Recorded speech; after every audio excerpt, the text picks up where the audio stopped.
Muy buenas tardes. Te invito a meditar en las palabras que encontramos en la segunda epístola del apóstol Pedro, capítulo 1, versículo 10, donde dice: Por eso, hermanos, procurad aún con mayor empeño hacer firme vuestro llamamiento y elección, porque haciendo estas cosas no tropezaréis jamás.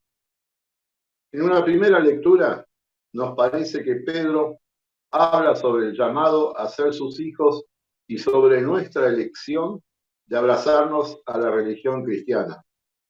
Pero no es así. Ambos actos son divinos. Desde antes de la creación del mundo, el Padre Celestial ya eligió a quienes conformarían la gran familia de la fe. Y en algún momento de la vida, por medio del Espíritu Santo, nos llama a ser discípulos de Jesucristo, obrando la fe en nuestros corazones. Lo que sí depende de nosotros es permanecer firmes en ese discipulado y en nuestros principios, en una sociedad que en general proclama que las ideas personales están por sobre los dogmas de la Iglesia. Nuestro Señor fue muy claro que la ley divina permanecerá inalterable hasta el fin de los tiempos, sin modificar ni siquiera una tilde.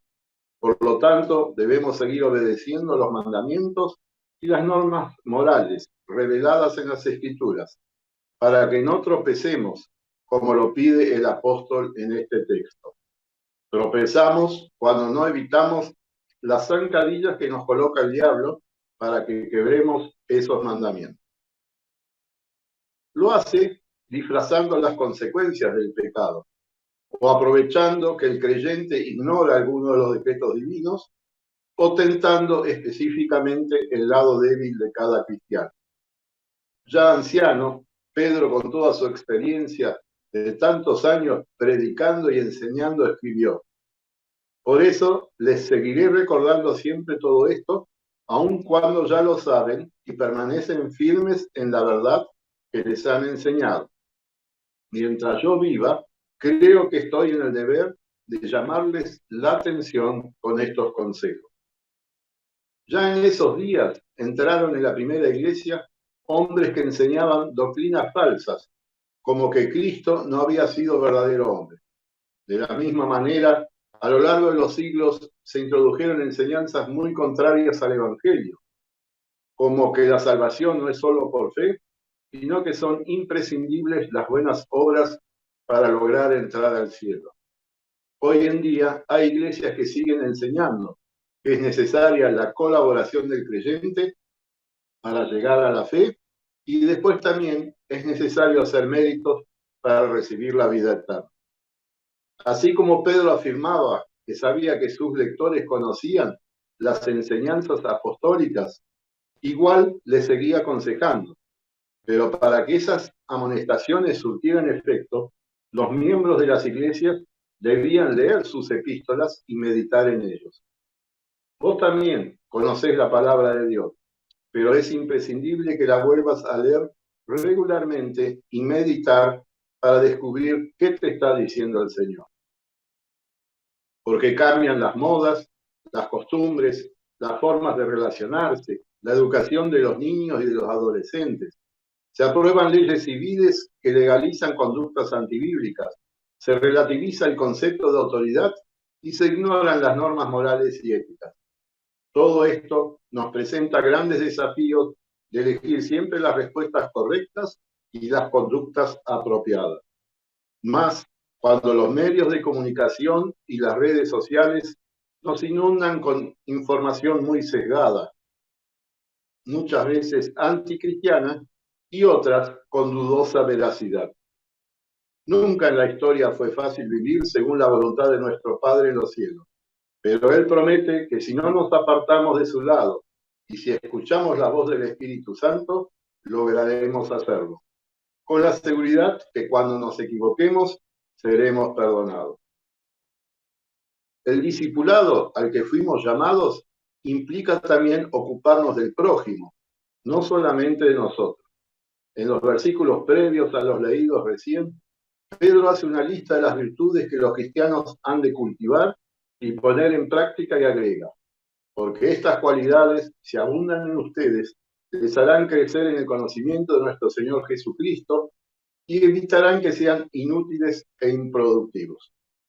Otra traducción dice, no estarán ociosos ni estériles.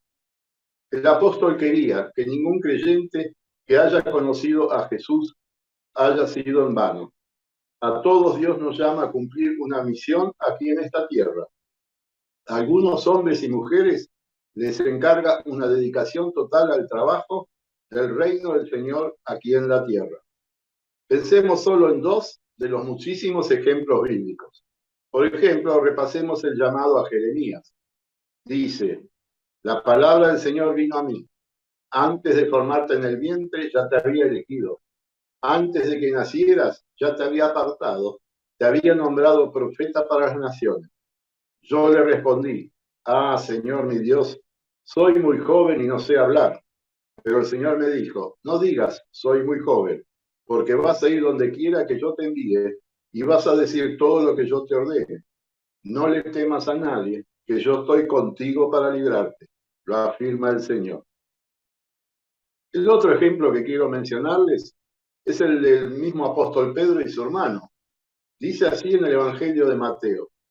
Mientras caminaba junto al mar de Galilea, Jesús vio a dos hermanos. Uno era Simón, llamado Pedro, y el otro Andrés.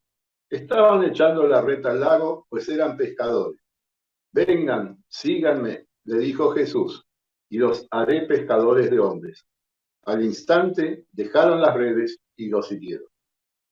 Hoy en día, el Señor llama por medio de la acción del Espíritu Santo y el poder de su palabra a misioneros y sus esposas a dar testimonio de su fe en ciudades o colonias del país o naciones lejanas, como también llama a diaconisas y capellanes a compartir el Evangelio en hospitales, cárceles, orfanatos y asilos, como llama a pastores y maestros de la Biblia, a maestros de escuelas de niños.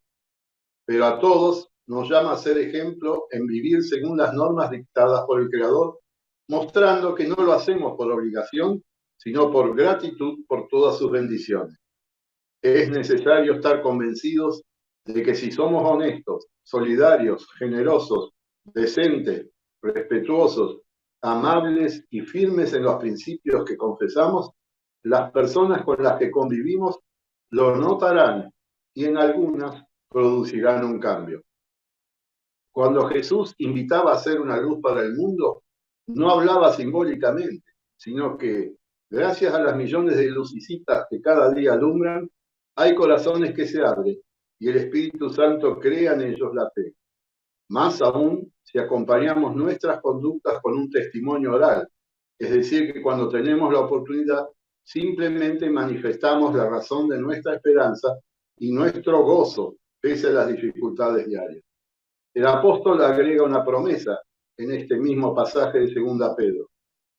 De ese modo se les abrirán de par en par las puertas del reino eterno de nuestro Señor y Salvador Jesucristo. Estas palabras siempre nos servirán de consuelo y de aliento para nunca desmayar. Y la misma promesa que Dios le hizo a Jeremías te la hace a vos.